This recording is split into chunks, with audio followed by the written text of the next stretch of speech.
కూడా పొలిటికల్ ఆలోచించడం మాట్లాడడం మరింత పెరగాలి. ఈ సార్ ఇక ఎన్నికలకి మొదటి సభ ఆయన స్టార్ట్ చేస్తున్నారు. ఈ పొత్తుల అంశం కానీ లేకపోతే ఎన్ని సీట్లు ఎవరు ఏంటి అన్నది ఇంకా ఇక్కడ క్లారిటీ రాలేదు. ఇది మళ్ళీ అది ఒక గిల్లి గజ్జాలుగా మాట్లాడే పరిస్థితి. అసలు ఎప్పుడు క్లియర్ అయ్యే అవకాశం ఉంది? ఇంకా సమయం ఉందా పొత్తు పార్టీలకి? నేను మీకు ఇక్కడ ఒక టిపికల్ పాయింట్ చెప్తా. పవన్ కళ్యాణ్ చంద్రబాబు తెలివితేటల్లో నిన్న ఎపిసోడ్ కూడా ఒక భాగం. వాళ్ళు అధికారికంగా సీట్లను ప్రకటించి ఒక జాబితాతో ముందుకు పోగలిగిన పరిస్థితి ఇంకా రాలేదు అంత స్పష్టత. కాబట్టి ఈ లోపల అంగీకారమైన సీట్లు ప్రకటించుకుంటున్నారు. వాళ్ళు ఒకరికొకరు సంబంధం లేకుండా ఉన్నట్టు ఒకరినొకరు ఇది విమర్శించుకుంటున్నట్టు కనిపిస్తూనే ప్రకటించే సీట్లు వాళ్ళకి తెలుసు. నా అంచనాలో సీట్ల విషయాన్ని కదిలించి మేము రంగంలోకి దిగిపోయాము అనే ఒక ఇంప్రెషన్ ఇవ్వడానికి వాళ్ళు ప్రయత్నం చేస్తున్నారు.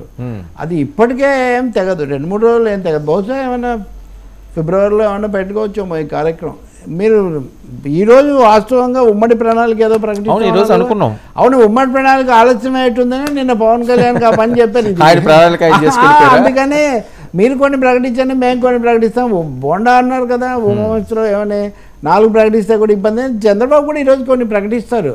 సో అనధికారికంగా ఈ ప్రక్రియ మొదలైంది. మేము కొన్ని అన్ని చోట్ల తిరుగుతున్నాం, కొన్ని చోట్ల ప్రకటిస్తున్నాం, ముందుకు పోతున్నాం. ఇబ్బంది అవ్వదా అండి జనాలను? ఎవరిష్ట వాళ్ళు చేసుకుంటారు. కానీ ఇప్పుడు ఓటర్ విషయానికి వస్తారు కల్లా, నియోజకవర్గాల్లో అభ్యర్థుల విషయానికి వస్తారు కల్లా, లేకపోతే ఇప్పటి వరకు ఇన్ఛార్జ్లుగా ఉన్న వాళ్ళు, టికెట్ ఆశించే వాళ్ళకి వీళ్ళందరికీ ఒక కన్ఫ్యూజన్. తప్పకుండా ఇబ్బందిని దాచిపెట్టుకోవడానికే విన్యాసాలన్నీ. ఆ ఇబ్బందికర పరిస్థితిని లేకపోతే ఇంకా తేల్చుకోలేని పరిస్థితిని బయట కప్పిపుచ్చుకోవడానికి ఈ రకరకాల విన్యాసాలు. అదేదో కింద పడి ఇదొక లఘు అన్నాడని సామెత చెప్తుంటారు. కింద పడితే ఇదొక పల్టీ, ఇదొక సర్కస్ అని అన్నాడంట ఒక ఆయన. సో మేకింగ్ ఏమనాలి, వర్చ్యూ ఆఫ్ ఏ నెసెసిటీ, ఒక అనివార్యతను అదేదో ఆర్భాటమైన విషయంలాగా చూపించుకోవడం కూడా రాజకీయాల్లో ఒక ఎత్తు కూడా. ఇప్పుడు తెలుగుదేశం జనసేన విడివిడిగా ప్రకటించడం ద్వారా వాళ్ళ కార్యకర్తలను కొంచెం సంతృప్తి పరచడానికి, రెండోది బండి కదిలింది బాబు అనే ఒక ఇంప్రెషన్ ఇవ్వడానికి చేస్తున్న ఒక యత్నం.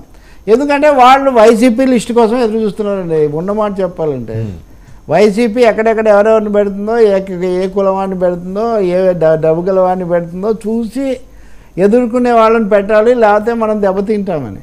సో 1, 2, 3, 4 అని రాసుకొని చంద్రబాబు ఒకటి రెడీ కూర్చున్నాడు. ఈ లోపల ఇదిగో ఈయన సిద్ధం సిద్ధం యుద్ధం సిద్ధం అంటుంటే దానికి ఎంతో కొంత స్పందించాల్సిన ఒక పరిస్థితిలోకి నెట్టబడుతుంది. అంటే వాస్తవంగా ఇంకా బీజేపీ ఏంటో తేల్చిందాకే వీళ్ళు చెప్పే పరిస్థితి లేదు. అంతే కదా. అసలు కనిపించని 4వ సింహమే అన్నట్టుగా కనిపించని కమలదళం ప్రభావం ఇక్కడ చాలా ముఖ్యం. అది అయిన తర్వాత కానీ చంద్రబాబు నాయుడు నోట మనకు తుది మాట రాదు. అదే ఇంక ఇవన్నీ రావాలి అంటే ఈయన పవన్ కళ్యాణ్ విషయానికి వస్తే is happy to with BJP, is part of NDA. కాబట్టి ఆయనకు బీజేపీకి చంద్రబాబుకి ఎంత కుదురుతుంది లేదు, దాని మీద కుదిరితే మంచిదని ఆయన కోరుకుంటాడు. అది ప్రజలు కోరుకుంటారా లేదా రాష్ట్రానికి మంచిదా లేదా అంటే దాని మీద పూర్తిగా ఒక భిన్నమైన అభిప్రాయమే ఉంది. మనకి ఏం చేశారని మనం బీజేపీ చుట్టూ పాకులాడాలి. వాళ్ళు వస్తే మీకు అదనంగా కలిగేదేంటి, పోయేదే. టీడీపీలోనే ఒక క్యాంపు వద్దని చెప్పే క్యాంపు ఉంది. మిమ్మల్ని అరెస్ట్ చేసిందే బీజేపీ వాళ్ళు, ఇవన్నీ. బట్ ఏం చెప్పినా సరే అన్యథా శరణం నాస్తి, మోడీయే శరణం మమ అని చంద్రబాబు గారు ఏదైనప్పటికీ ఇది క్లారిటీ రావాలంటే సేనాను అస్థినిపాట పట్టి ఒక దీని మీద ఈ పొత్తులు ఏ రకంగా వెళ్తాం ఏంటన్నది అంటే ఆ విషయంలో కూడా వాళ్ళ మన ఆ ఎక్స్పీరియన్స్ వాళ్ళకి ఏం పెద్ద ఉత్సాహం లేదు. లోకేష్ అన్ని రోజులు ఉంటే కూడా ఎవరికి వాళ్ళు చివరకు అమిత్ షా, పవన్ కళ్యాణ్, నేను అంటుంది పవన్ కళ్యాణ్ కూడా అంతకుముందు 2 సార్లు వెళ్ళారు. ఆయన వెళితే చాలా ప్రయత్నం మీద నడ్డా ఒక్కసారి మటుకు కొంత కలిశారు కాబట్టి. కానీ ఇంకోటి లేదు, వాళ్ళు చాలా ఇదిగా ఉన్నారండి, ఒత్తిడిలో ఉన్నారు బీజేపీ వాళ్ళు. అయోధ్య ఒక 10 కోట్ల ఇళ్లకు ఆర్ఎస్ఎస్ వాళ్ళు వెళ్ళి సందేశం పంపించాలి, మెసేజ్ చేయాలి. అదే ఎవరో అన్నారు. ఇప్పటివరకు భారతదేశంలో మోడిఫికేషన్ జరిగింది, మోడీ అని. ఇప్పుడు రామిఫికేషన్స్ అంటారు కదా ఇంగ్లీష్లో.